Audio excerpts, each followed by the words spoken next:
사랑해 주님 감사합니다. 우리의 입술을 통하여서 주님을 찬양하고 또 이 시간 주님의 말씀을 듣습니다.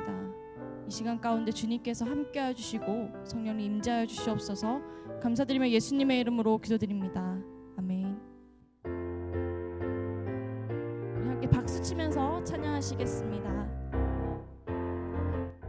마음속에 근심 있는 사람 주 예수 앞에 다 아뢰어라. 슬픈 마음 있을 때에라도 주 예수께 아뢰라. 주 예수 앞에 다 아뢰어라. 주 우리의 친구니 무엇이나 근심하지 말고 주 예수께 아뢰라. 눈물 나며 깊은 한숨 쉴 때 주 예수 앞에 다 아뢰어라. 은밀한 죄 내게 있더라도 주 예수께 아뢰라. 주 예수 앞에 다 아뢰어라. 주 우리의 친구니 무엇이나 근심하지 말고 주 예수께 아뢰라. 괴로움과 두려움 있을 때에 주 예수 앞에 다 아뢰어라. 내일 일을 염려하지 말고 주 예수께 아뢰라. 주 예수 앞에 다 아뢰어라. 주 우리의 친구니 무엇이나 근심하지 말고 주 예수께 아뢰라. 죽음 앞에 겁을 내는 자여 주 예수 앞에 다 아뢰어라. 하늘나라 바라보는 자여 주 예수께 아뢰라. 주 예수 앞에 다 아뢰어라. 주 우리의 친구니 무엇이나 근심하지 말고 주 예수. 우리 4절 한 번 더 찬양하겠습니다.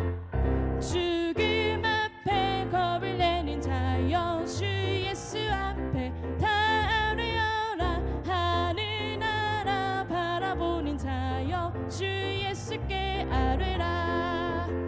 주 예수 앞에 다 아뢰어라. 주 우리의 친구니 무엇이나 근심하지 말고 주 예수께. 주 예수 앞에 주 예수 앞에 다 아뢰어라. 주 우리의 친구니 무엇이나 근심하지 말고 주 예수께. 예수 십자가에 흘린 피로써 그대는 씻기어 있는가. 더러운 죄 희게 하는 능력을 그대는 참이지. 예수 십자가에 흘린 피로써 그대는 씻기어 있는가. 더러운 죄 희게 하는 능력을 그대는 참이지 하는가. 예수의 보혈로 그대는 씻기어 있는가. 마음속에 여러 가지 죄악이 깨끗이 씻기어 있는가. 주 예수와 밤낮으로 늘 함께 그대는 행동을 하는가. 아무 때나 어디서나 그대는 십자가 붙들고 있는가. 예수의 보혈로 그대는 씻기어 있는가.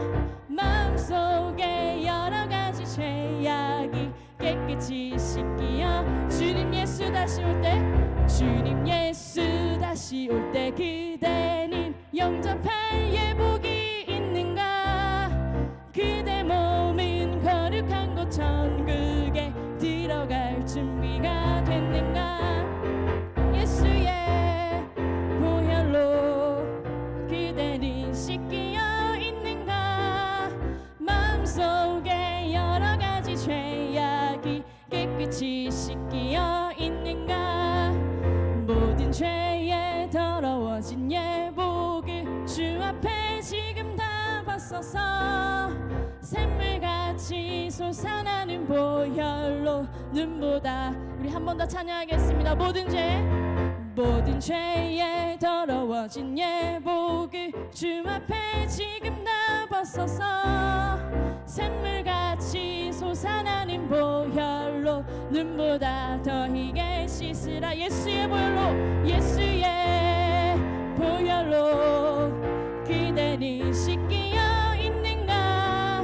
마음속에 여러 가지 죄악이 깨끗이 씻기어 있는 예수의 보혈로 그대는 씻기어 있는가.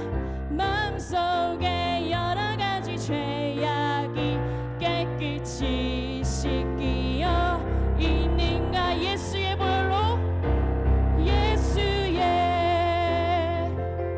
보혈로 그대는 씻기어 있는가. 마음속에 여러 가지 죄악이 깨끗이 씻기어 있는가. 예수의 보혈로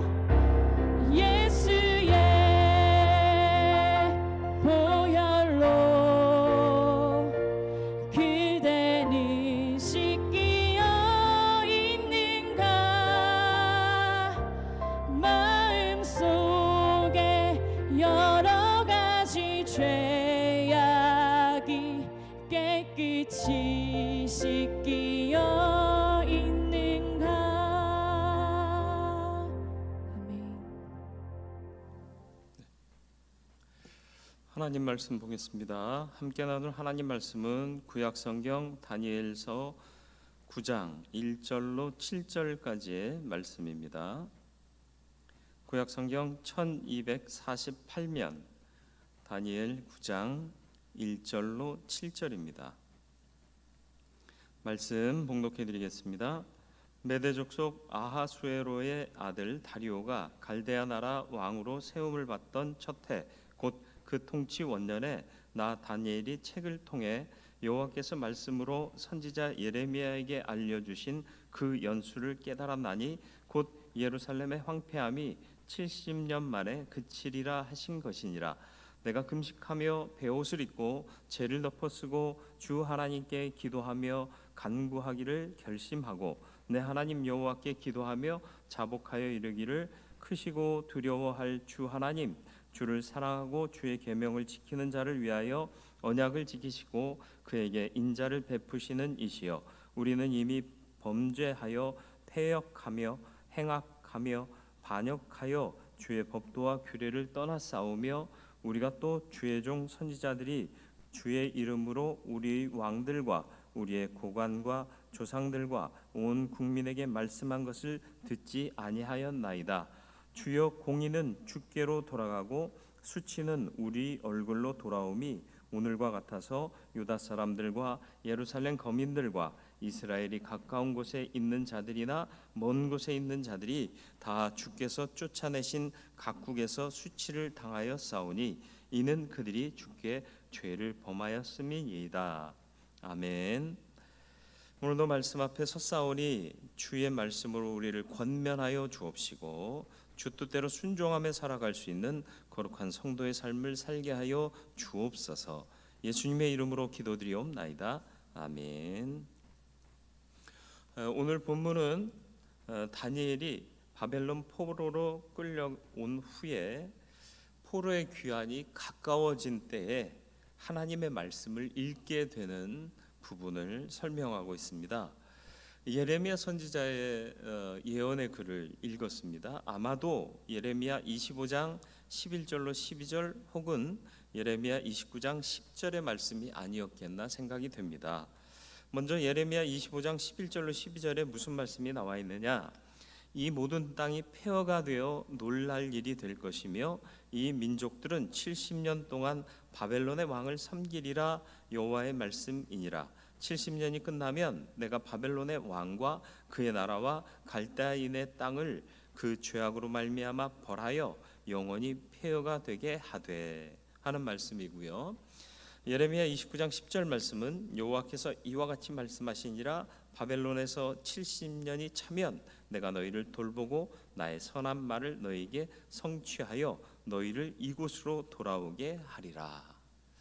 거의 60년이 지난 후입니다. 60년 지나고 거의 60년 후반대에 접어들었을 때 다니엘이 예레미야 선지자의 말씀을 읽게 된 거죠.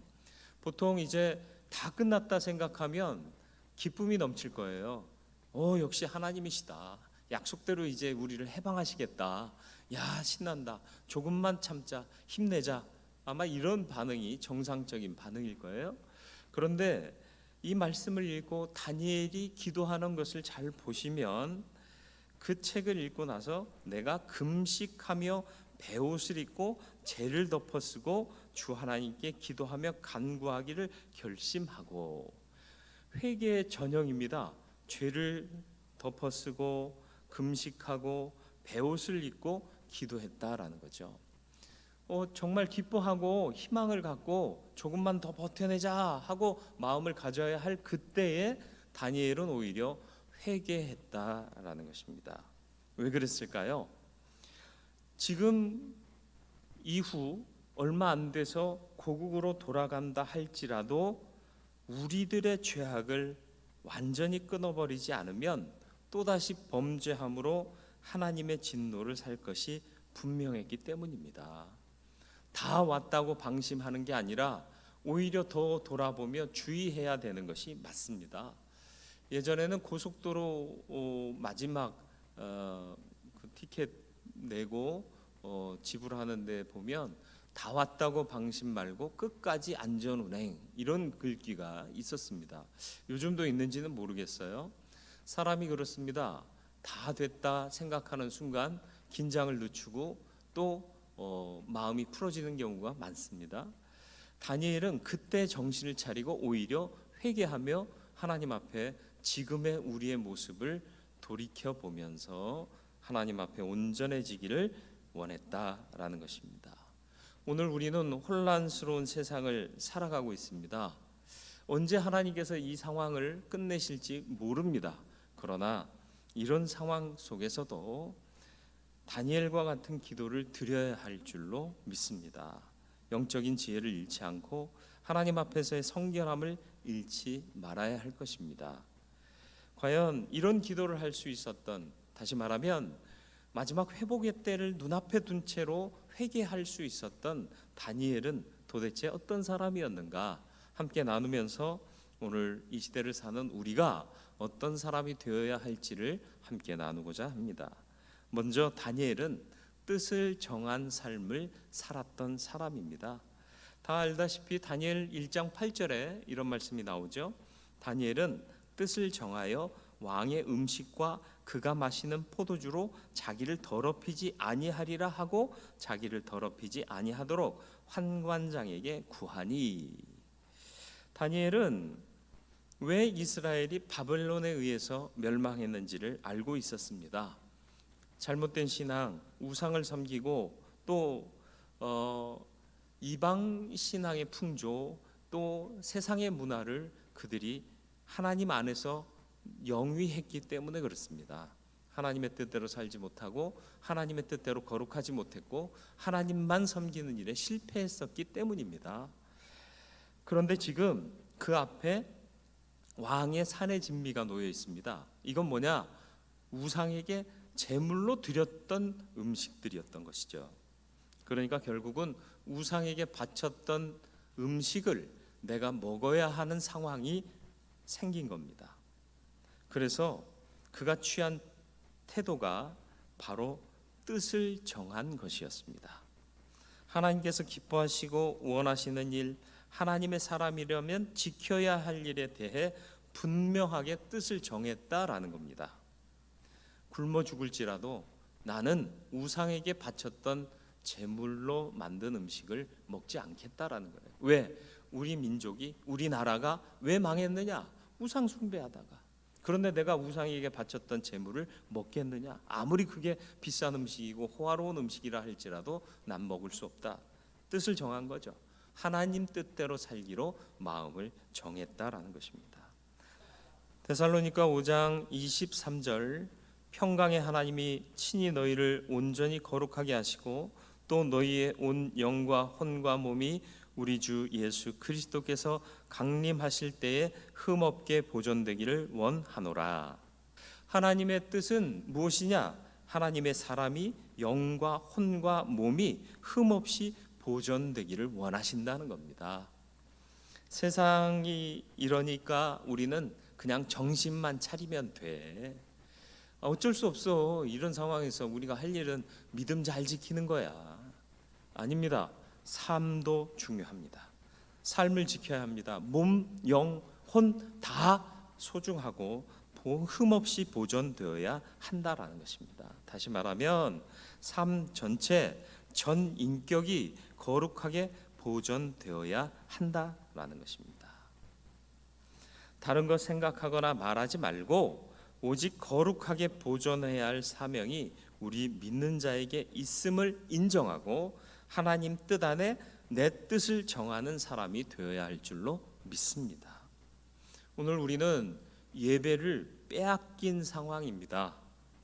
목을 조임당하고 있는 것과 다를 바 없습니다.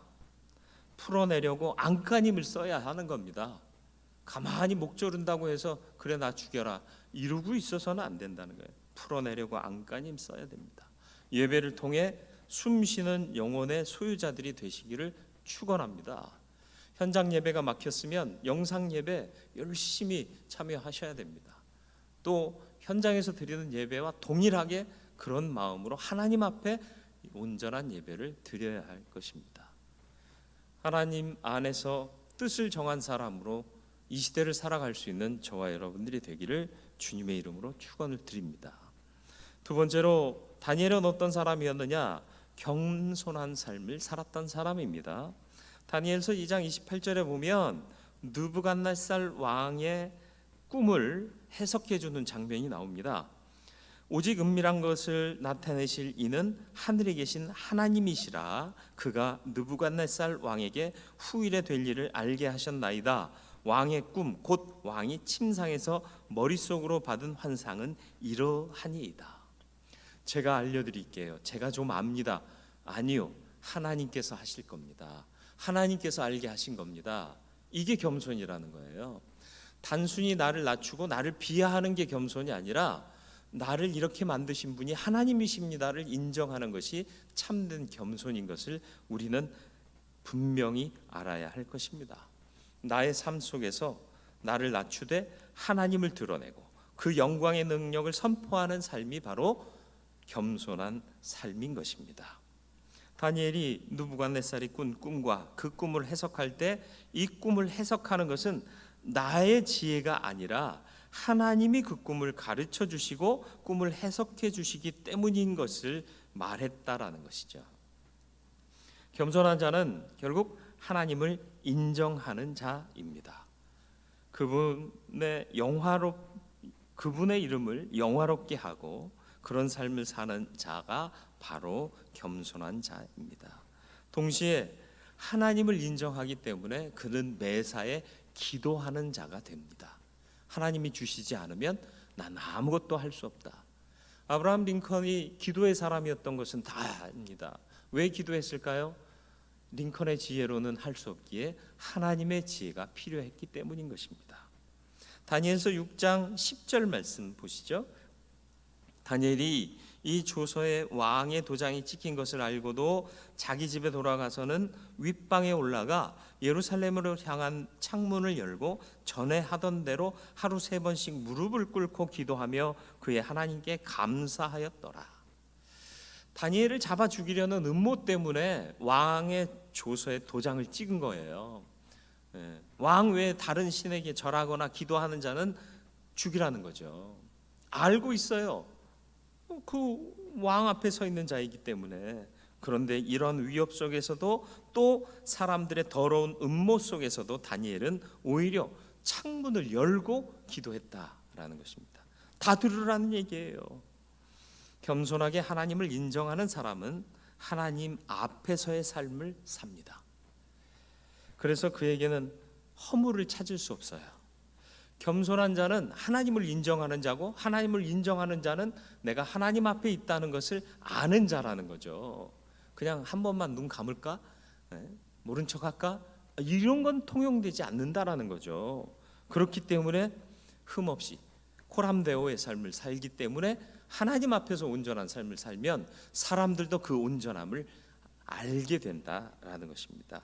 그래서 다니엘서 6장 4절에 보면 이에 총리들과 고관들이 국사에 대하여 이스라엘을 고발할 근거를, 다니엘을 고발할 근거를 찾고자 하였으나 아무 근거 아무 허물도 찾지 못하였으니 이는 그가 충성되어 아무 그릇됨 없고 아무 허물도 없음이었더라. 모함하려고 해요. 흠을 찾으려고 해요. 털어서 먼지 안 나는 사람 없다고 그래요. 그런데 다니엘은 털어서 먼지가 안 났네요. 다니엘이 네 왕을 섬겼습니다. 왕이 4번 바뀔 때에도 동일하게 그 왕들을 섬겼는데 어떻게 그럴 수 있죠? 정권이 바뀌면요, 그 수하에서 일하던 사람들 싹 다 물갈이 하는 거 다 아시죠? 그런데 그러지 않았다라는 거예요. 허물이 없었기 때문입니다. 다니엘이 누굽니까? 포로입니다. 그 나라 사람들이 봤을 땐 이방인이에요. 그리고 그들은 정복자고 다니엘은 패망한 국가의 사람입니다. 그런데 어떻게 4번이나 왕이 바뀔 때마다 그 왕들을 섬길 수 있었느냐? 허물 없는 겸손한 자가 되시기를 축원합니다. 하나님은 겸손한 자에게 하나님의 비밀을 알리십니다. 그래서 다니엘이 기도할 때 70일의 비밀을 알려주십니다. 다니엘서 9장 23절로 24절 말씀입니다. 곧 내가 기도를 시작할 즈음에 명령이 내렸으므로 이제 내게 알리러 왔느니라. 너는 크게 은총을 입은 자라. 그런즉 너는 이 일을 생각하고 그 환상을 깨달을지니라. 내 백성과 내 거룩한 성을 위하여 70일을 기한으로 정하였나니 허물이 그치며 죄가 끝나며 죄악이 용서되며 영원한 의가 드러나며 환상과 예언이 응하며 또 지극히 거룩한 이가 기름 부음을 받으리라. 하나님의 역사를 알려주신 겁니다. 하늘의 비밀을 알려주신 거죠. 누구에게? 하나님을 인정하는 겸손한 자에게. 하나님을 인정하는 겸손한 자에게 기도했습니다. 허물 없이 살았습니다. 그랬더니 하나님께서 당신의 비밀을 알려주셨습니다. 하나님의 역사가 궁금하십니까? 언제 이 일이 끝나고 언제 우리가 회복될 것인가를 궁금해하고 계십니까? 상관없으십니까? 생각 없습니까? 그러나 저러나 그냥 살아가면 되지? 아닙니다. 궁금해야 돼요. 하나님의 역사가 어떻게 펼쳐질까 우리는 기대해야 되고요, 궁금해해야 됩니다. 그런데 그것을 알게 하는 것은 겸손하게 하나님을 의지하고 그 영광을 드러내는 삶을 살며 기도하는 사람에게 알려주신다는 겁니다. 저와 여러분들이 겸손함으로 하나님을 의지하고 하나님의 영광을 드러내며 또 기도하는 자가 되어 하나님의 그 역사를 아는 자로 살아가기를 주님의 이름으로 축원을 드립니다. 마지막으로 다니엘은 생사를 하나님께 맡기는 삶을 살았던 사람입니다. 맞습니다. 우리가 우리의 생명을 어떻게 할 수 없어요. 하나님이 거두시면 멀쩡하던 사람도 하나님께서 데려가시면 그걸로 끝나는 겁니다. 다니엘은 사자굴 앞에서 또 그의 세 친구는 극렬히 타는 풀무불 앞에서 굴하지 않고 믿음을 지켰습니다. 왜요? 하나님이 책임져 주실 줄 믿었기 때문입니다. 하나님이 살리기도 하고 죽이기도 하시는 분임을 알았어요. 우리의 육신의 목숨을 빼앗는 자들을 두려워하지 말고 우리의 영혼을 능히 지옥에 멸하실 자를 두려워하라는 베드로 사도의 말씀을 우리는 기억할 필요가 있습니다. 다니엘과 그의 세 친구는 생사를 하나님께 맡긴 것입니다. 우리가 그분께 모든 것을 맡길 때 그분은 우리를 지키시고 참으로 살게 하실 줄 믿습니다. 시편 23편 4절 내가 사망의 음침한 골짜기로 다닐지라도 해를 두려워하지 않을 것은 주께서 나와 함께 하심이라. 주의 지팡이와 막대기가 나를 안위하시나이다. 주께 맡긴 삶입니다. 요한복음 6장 39절로 40절, 나를 보내신 이의 뜻은 내게 주신 자 중에 내가 하나도 잃어버리지 아니하고 마지막 날에 다시 살리는 이것이니라. 내 아버지의 뜻은 아들을 보고 믿는 자마다 영생을 얻는 이것이니 마지막 날에 내가 이를 다시 살리리라 하시니라. 주께 맡기면 주께서 살려주십니다. 하나도 빼앗기지 않으실 겁니다. 주께 모든 걸 맡기며 살아갈 수 있는 저와 여러분들의 삶이 되기를 주님의 이름으로 축원을 드립니다. 하나님의 미래는 희망과 소망입니다. 우리에게 희망을 주시는 것이 하나님의 역사입니다. 그러나 희망을 볼 때 우리는 오히려 무릎 꿇고 회개할 수 있는 다니엘과 같은 사람이 되어야 할 줄 믿습니다. 그러기 위해서는 먼저 우리는 뜻을 정한 삶을 사는 자가 되어야 하겠습니다. 하나님이 나의 모든 뜻입니다. 또 겸손하고 그래서 기도하며 허물 없는 삶을 사는 저와 여러분들이 되길 바랍니다. 그런 자에게 하나님은 크고 비밀한 것을 알려주실 줄 믿습니다. 생사를 하나님께 맡기시기를 축원합니다. 살고 죽는 문제는 우리가 어찌할 수 없는 것입니다. 우리의 모든 것은 다 하나님께 맡겨야 합니다. 그러면 하나님이 책임져 주시고 우리를 반드시 살리시고 어느 하나라도 잃어버리지 않으실 줄 믿습니다.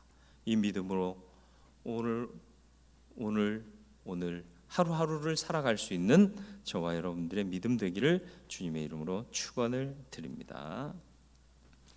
뜻을 정한 삶을 살게 하여 주옵소서. 정한 뜻 흐려지지 않게 하여 주옵시고 무뎌지지 않게 하여 주옵소서. 나의 모든 것은 하나님께 있습니다. 나의 뜻은 하나님의 뜻이 되게 하여 주옵소서. 겸손하게 하시옵소서. 그래서 기도하게 하시고 주 앞에 서 있는 나는 허물 없는 삶을 살게 하여 주시어서 세상이 나의 삶을 통해 하나님의 영광을 보게 하여 주시옵소서. 또한 이렇게 겸손하게 주를 의지하는 자에게 크고 비밀한 하나님의 역사를 보여 주시옵소서. 생사를 하나님께 맡기는 삶을 살겠습니다. 아니, 생사를 맡겼다는 것은 나의 전부를 맡겼다는 것입니다. 하나님 책임져 주시옵소서. 이 시대 가운데에서도 우리가 하나님을 믿고 의지하고 있사오니 우리를 긍휼히 여겨 주옵시고 어느 하나라도 어느 누구라도 빼앗기지 않고 주의 손에 붙잡힌 바 된 삶을 살다가 부르시는 그날에 영생에 들어가는 복된 그리스도인 되게 하여 주옵소서. 지금은 우리 구주 예수 그리스도의 은혜와 하나님 아버지의 무한하신 사랑과 성령님의 감화 감동 보호 교통하시는 은총이 오직 하나님을 온전히 믿고 의지하기 위하여 뜻을 정하고 또 겸손하고 또 모든 것을 맡기는 삶을 살기로 다짐하며 다니엘과 같이 희망을 볼 때 오히려 회개하며 나를 돌아볼 줄 아는 믿음의 사람으로 살기를 원하는 하나님의 사람들 머리 위에 또 모든 범사 위에 이제로부터 영원토록 함께 계시기를 간절히 축원하옵나이다. 아멘.